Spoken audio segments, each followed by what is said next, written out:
কিন্তু বিএনপির বামপন্থী নেতৃবৃন্দের কারণে সেদিন সেই আন্দোলন সফল হয়নি। কিন্তু আর না হয় সেদিনই এই খুনি ফ্যাসিবাদী খুনি শেখ হাসিনার পতন সংগঠিত হয়ে যেত। যখন এই হত্যাযজ্ঞ সংগঠিত হতে শুরু হলো তখন আমি পল্টন পার্টি অফিসে, তখন বিএনপির পার্টি অফিসে আমি উপস্থিত হয়েছিলাম। আমি তখন ছাত্রদলের মহানগরের সভাপতি ছিলাম। অকাতিলুহুম হাত্তা লা তাকুনা ফিতনাতু ওয়া ইয়াকুনা দ্বীনু কুল্লুহু লিল্লাহ। তোমরা ততক্ষণ পর্যন্ত সংগ্রাম চালিয়ে যাও যতক্ষণ না পর্যন্ত ফিতনা ফাসাদ দূরীভূত না হয় এবং আল্লাহর জমিনে আল্লাহর দ্বীন কায়েম না হয়। এই যে ফিতনা ফাসাদ, এই ফিতনা ফাসাদ দূরীভূত করার জন্য কিন্তু হেফাজত সৃষ্টি হয়েছিল। হেফাজত ইসলাম রাষ্ট্রীয় ক্ষমতায় যাওয়ার জন্য কিন্তু সেদিন এই হেফাজত শাপলা চত্বরে উপস্থিত হয়নি। তারা উপস্থিত হয়েছিল কিছু ব্লগার। আপনারা জানেন যে সেই আন্দোলনে কেন হেফাজত শাপলা চত্বরে উপস্থিত হয়েছিল। কিছু কথিত ব্লগার ভারতীয় মদতপুষ্ট এই ফ্যাসিবাদ খুনি শেখ হাসিনার শাসনামলে 90% মুসলিম অধ্যুষিত রাষ্ট্রে মুসলমানদের মধ্যে ফিতনা ফাসাদ সৃষ্টি করার জন্য কিছু ব্লগার আল্লাহ এবং রাসূলকে নিয়ে বিভিন্ন ধরনের কটূক্তি করেছিল। এমন ধরনের কটূক্তি করেছিল তখনকার সময় কিন্তু সাধারণ মানুষ জানতো না ব্লগ কী জিনিস, তাদের মধ্যে কোনো এই জানা ছিল না। কিন্তু আমার দেশ পত্রিকা, আজকে মাহমুদুর রহমান ভাই যদি উপস্থিত থাকতেন তাহলে ওনার সামনে উনি এই বিষয়টি আরও যথাযথভাবে আলোচনা করতে পারতেন। আমার দেশ পত্রিকার মধ্যে কিন্তু এই বিষয়টা যথাযথভাবে তুলে ধরা হয়েছিল যে আল্লাহ এবং রাসূলকে বিভিন্নভাবে কটূক্তি করে কিন্তু মুসলমান এবং মুসলমানদের মধ্যে একটি বিদ্বেষমূলক সহিংসতা ছড়িয়ে দেওয়ার জন্য তখন এই ধরনের ব্লগাররা তৈরি হয়েছিল। হেফাজত শুধুমাত্র সেদিন ইসলামকে রক্ষা করার জন্য কিন্তু উপস্থিত হয়েছিল। তারা কিন্তু রাষ্ট্রীয় ক্ষমতা যাওয়ার জন্য কিন্তু সেদিন 5ই মে সংগঠিত হয়নি। আমরা দেখেছি, আপনারা অনেকেই জানেন, অনেকেই বলেন যে রাত্রে বাতি নিভিয়ে রাতের অন্ধকারে যে জেনোসাইডটি হয়েছিল, হত্যাযজ্ঞ সংগঠিত হয়েছিল, এই হত্যাযজ্ঞ রাতে 12টার পরে নাকি সুসংগঠিত হয়েছিল। আসলে কিন্তু ঠিক তা না। আমি নিজে এর প্রত্যক্ষ শব্দটি, আমার বিরুদ্ধে হেফাজতের 22টি মামলা হয়েছিল, 22টি মামলায় আমাকে দেওয়া হয়েছিল। আমি বিভিন্ন মেয়াদে অনেক দিন কারাবরণ করেছিলাম। এই হত্যাযজ্ঞ শুরু হয়েছিল দুপুর 12টার পর থেকে। শান্তিপ্রিয় মুসলমান ভাইরা দেশ বিদেশ থেকে, যখন দেশে থেকে বিভিন্ন জায়গা থেকে যখন শান্তিপূর্ণভাবে মিছিল নিয়ে অংশগ্রহণ করেছিলেন, ঠিক তখনই বাইতুল মুকাররমের মূল প্রদেশ পথে তৎকালীন আমার মনে আছে ঢাকা মহানগর দক্ষিণের স্বেচ্ছাসেবক লীগের সভাপতি দেবাশিসের নেতৃত্বে তখন সন্ত্রাসীরা, পুলিশরা ঐক্যবদ্ধভাবে সাধারণ মুসল্লিদের উপরে হামলা চালিয়েছে, হত্যাযজ্ঞ চালিয়েছিল। আমি যখন পুরাতন ঢাকায় ছিলাম, যখন এই হত্যাযজ্ঞ সংগঠিত হতে শুরু হলো তখন আমি পল্টন পার্টি অফিসে, তখন বিএনপির পার্টি অফিসে আমি উপস্থিত হয়েছিলাম। আমি তখন ছাত্রদলের মহানগরের সভাপতি ছিলাম। আমি দেখেছি তখন একের পর এক লাশ যাচ্ছে, শুধু একের পর এক লাশ যাচ্ছে। শান্তিপূর্ণ কর্মসূচির মধ্যে এত লাশ কেন? তখন থেকেই শুরু হয়েছিল হত্যাযজ্ঞ, 12টার সময় থেকে শুরু হয়েছিল। তা আমাদের মাননীয় তৎকালীন বিরোধী দলীয় নেত্রী দেশনেত্রী বেগম খালেদা জিয়া কিন্তু বিএনপি নেতৃবৃন্দকে রাজপথে নেমে আসার জন্য ঘোষণা দিয়েছিলেন। কিন্তু বিএনপির বামপন্থী নেতৃবৃন্দের কারণে সেদিন সেই আন্দোলন সফল হয়নি। কিন্তু আর না হয় সেদিনই এই খুনি ফ্যাসিবাদী খুনি শেখ হাসিনার পতন সংগঠিত হয়ে যেত। আমরা রাজপথে ছিলাম, আমরা দেখেছি কিভাবে হত্যাযজ্ঞ, রক্ত, লাশের মিছিল। আমরা চাই এই হত্যাযজ্ঞের যদি বিচার না হয় তাহলে এই যে বিডিআর বিদ্রোহ বলেন, এই যে বিগত ছাত্র জনতার গণঅভ্যুত্থান, গণবিপ্লব, 1400 ছাত্র জনতার গণহত্যা, এই সমস্ত গণহত্যাগুলি একের পর এক সুসংগঠিত হয়েই যাবে এই দেশের মাটিতে। আজকে যারা রাষ্ট্রীয় ক্ষমতায় আছেন যদি এই বিচারের কাজে ত্বরান্বিত না করেন তাহলে এই রাষ্ট্রীয় ক্ষমতায় যারা আছেন তারাও কিন্তু একসময় ফ্যাসিবাদী হয়ে উঠবেন। তা আমি মনে করি এই শাপলা চত্বর সহ সকল হত্যাকাণ্ডের বিচার এই বাংলার মাটিতে হওয়া দরকার। আপনারা কি চান না এই শাপলা হত্যাকাণ্ড সহ সকল হত্যাকাণ্ডের বিচার বাংলার মাটিতে হোক? আমরা ইনশাল্লাহ চাই।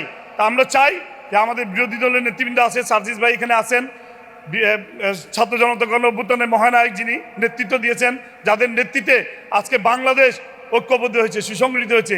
এ দেশের জনগণ কিন্তু এখন এনসিপির দিকে তাকিয়েছে। এনসিপির মাধ্যমে এদেশ আবার একটি সুসংগঠিত রাষ্ট্রে পরিণত হবে। এদেশের জনগণ ভোটের অধিকার ফিরে পাবে, গণতান্ত্রিক অধিকার ফিরে পাবে, মৌলিক অধিকার ফিরে পাবে, মানবাধিকার ফিরে পাবে। এই এনসিপির দিকে কিন্তু সারা দেশের জনগণ তাকিয়েছে।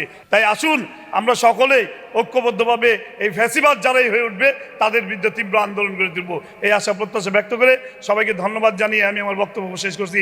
ও আখির দাওয়ানা আলহামদুলিল্লাহি রাব্বিল আলামিন। আসসালামু আলাইকুম ওয়া রাহমাতুল্লাহি ওয়া বারাকাতুহু। শাপলায় যেই হত্যাকাণ্ড হয়েছে সেটার আসলে কোনো বিচার প্রক্রিয়া একবারেই যে হয় নাই তা না, কিছু মাত্রায় মাঝে মাঝে আমরা কিছু অল্প অল্প কথাবার্তা শুনি।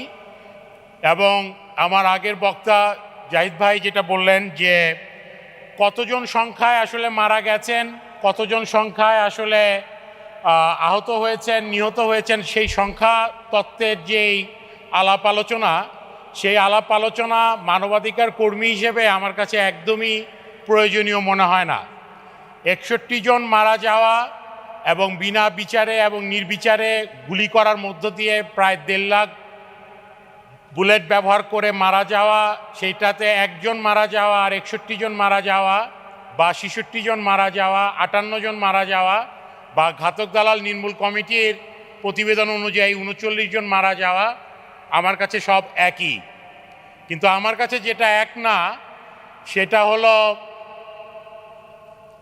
বিগত ডক্টর ইউনূসের যেই অন্তর্বর্তীকালীন সরকার ব্যবস্থা ছিল সেই সময় একজন উপদেষ্টাও সমাজে খুব শক্তভাবে বলেন নাই বিচার বহির্ভূত হত্যাকাণ্ডের বিচারগুলো আমরা কেমন করে করব। একই সাথে আমরা যারা আন্দোলনকর্মী ছিলাম, মানবাধিকার কর্মী ছিলাম, আপনারা অনেকেই তাদেরকে কোট অ্যান্ড কোট সুশীল বলে গালি দেন, বকা দেন। এই সুশীলরাও এই বিচার বহির্ভূত হত্যাকাণ্ডের বিচার কেমন করে করবেন, কি প্রস্তাবনায় করবেন, সেগুলো নিয়ে কথা বলেন নাই। জোরপূর্বক গুম নিয়ে বিরুদ্ধে কমিশন হয়েছে, সেই সংক্রান্ত বিষয় নিয়ে তদন্ত করবার চেষ্টা করা হয়েছে, সেটা সত্য উদ্ঘাটন করবার চেষ্টা হয়েছে। কিন্তু যারা আমরা আন্দোলনকর্মী ছিলাম তারা বরাবরই বলে গেছি শহীদ শহীদ শহীদ। জার্মানিতে এক সময় আলোচনা শুরু হয়েছিল যে জিউসরা তাদের মুক্তি আসলে কেমন চায়, জিউস হিসেবে চায় না নাগরিক হিসেবে চায়। বাংলাদেশের নাগরিকদেরকে এই প্রশ্নের উত্তর দিতে হবে যে তারা কি বাংলাদেশের নাগরিকের মুক্তি শহীদ হিসেবে চান, না নাগরিকতা রক্ষা করে নাগরিক অধিকার সুরক্ষা রেখে তাদের মুক্তি চান। আমার আগে একজন বক্তা বলেছেন শুধু আলেম ওলামারাই মারা যান নাই 5ই মে। আমিও প্রশ্ন করতে চাই, বাকি যারা মারা গিয়েছেন তারা কি আজকে এখানে আছেন? তাদেরকে কি আপনারা আনতে পেরেছেন? আমরা নিজেরা যারা সুশীল সমাজ বলে বক্তৃতা করি, সংবাদকর্মী হিসেবে, মানবাধিকার কর্মী হিসেবে প্রশ্ন করতে পারি নিজেদের, আমরা কি সেগুলো তাদেরকে ইনক্লুসিভ পলিটিক্সের ভিতরে আনতে পারছি কি না? আনতে পারছি না দেখেই অন্তর্বর্তীকালীন সরকারের যিনি জাহাঙ্গীর স্বরাষ্ট্র উপদেষ্টা ছিলেন, তিনি ডেভিল সান্ট মানে শয়তান খোঁজেন। তিনি ডেভিল সান্টের প্রজেক্ট বানান, সেখানে তারা সন্ত্রাসী অপরাধী তাদেরকে খুঁজেন। তার মানে পুরো আলোচনাটাই এখন হয়ে রয়েছে আধ্যাত্মিক পর্যায়ে। এক পক্ষ শহীদের বিচার চাচ্ছেন, আরেক পক্ষ শয়তান খুঁজছেন। পুরাটাই একটা বাইবেলিক ক্যারেক্টার বা কোরআনিক ক্যারেক্টার বলে আমার মনে হয় যে অবস্থা আমাদের। দ্বিতীয় যে বিষয়টা আমি আসলে বলতে চাই যে 5ই মেকে ঘিরে একই সাথে আমি মনে করি ন্যাশনাল ওলামা অ্যালায়েন্সকে কল্পনা চাকমার বিষয়ে কথা বলতে হবে, তাদেরকে একই সাথে কথা বলতে হবে সিরাজ শিকদারদের মৃত্যু নিয়ে, তাদেরকে একই সাথে কথা বলতে হবে সকল বিচার বহির্ভূত হত্যাকাণ্ডের আলাপ আলোচনা নিয়ে, এবং একই সাথে মনে রাখতে হবে হেফাজতের গঠন পুনর্গঠন সেই সময়ে যেমন করে হয়েছে তার আগে ঘৃণা চর্চাকারী বলে আপনারা যাদেরকে পরিচয় করান বা মনে করেন, একটা ব্লগার কমিউনিটিরও একটা বিপুল সংখ্যক মানুষের হত্যাকাণ্ড হয়েছে এবং সেটা রাষ্ট্রীয় মদতেই হয়েছে বলে আমার বিশ্বাস। এবং সেখানে বাংলাদেশের ডিজিএফআই থেকে শুরু করে rapid action battalion, detective branch of police, special branch of police, যারা প্রতিনিয়ত আমাদের এই অন্তর্বর্তীকালীন সরকারকে নানানভাবে প্রোটেকশন দিয়েছে। র্যাব 3 এবং র্যাব 1 আমি দেখেছি যে ডক্টর ইউনূসের বাড়ির যমুনার সামনে তাকে নিরাপত্তা দিতেন। সেই সময় তো প্রশ্ন করি নাই আমরা নাগরিকরা বা আমাদের ন্যাশনাল ওলামা অ্যালায়েন্স থেকেও প্রশ্ন আসে নাই যে র্যাপিড অ্যাকশন ব্যাটালিয়ান আমাদেরকে সাউন্ড গ্রেনেডের নামে গুলি করেছে, রাবার বুলেটের নামে বুকে গুলি করে মানুষরে মেরেছে, এবং তারাই এখন অন্তর্বর্তীকালীন সরকারের নিরাপত্তা দেয়, হয়তো এখন জাতীয় সংসদেরও নিরাপত্তা দেয় বা সংসদের কর্মীদেরও নিরাপত্তা দেয়। তো সেই প্রশ্নগুলো আমার করতে হবে।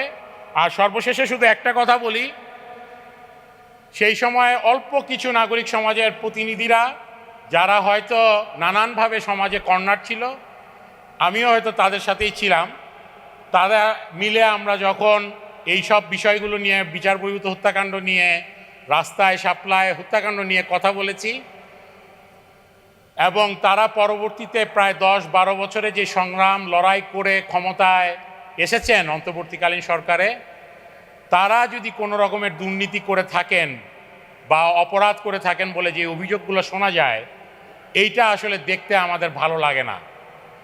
যারা একসময় সুপারম্যান, হিটম্যান, ব্যাটম্যান, নানান রকমের মেসিয়ানিক ক্যারেক্টার হিসেবে আমরা উদ্ধারকারী হিসেবে আবির্ভূত হই, তারাই পরবর্তীকালে নির্যাতনকারী হয়ে উঠি বা অপরাধী হয়ে উঠি বা অভিযুক্ত হয়ে উঠি।